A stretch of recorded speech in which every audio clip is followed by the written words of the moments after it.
I want your view on this, someone of your experience weighing in on this debate that we're seeing about what actually constitutes a recession in the United States. And at the same time, is this data later on in the week going to confirm a technical recession stateside? Good morning to you.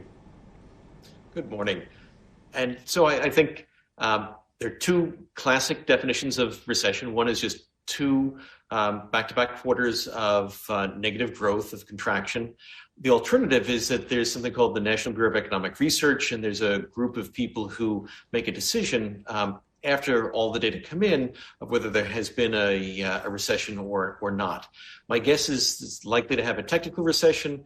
My guess is that this National Bureau of Economic Research will probably say that it's not a recession now because the employment situation is so strong.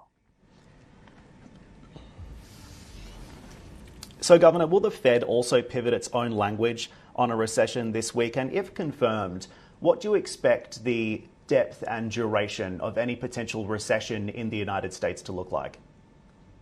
So I think the Fed is probably going to continue to focus on the labor market because their mandate is about low and stable inflation consistent with maximum employment growth. And the unemployment rate is still quite low. Job growth is still strong. I think undoubtedly that is going to start to weaken.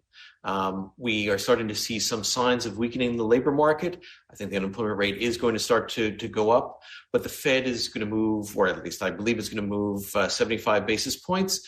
And they're going to then get to roughly 2.5% interest rate, which they call roughly neutral. That is neither contractionary nor expansionary, but they've got to go beyond that because exactly as Pierre Grinchis was saying on the previous segment, we've got to bring inflation down. So central bank policy has to be contractionary. Unemployment rate is going to go up, and economic activity is going to go down.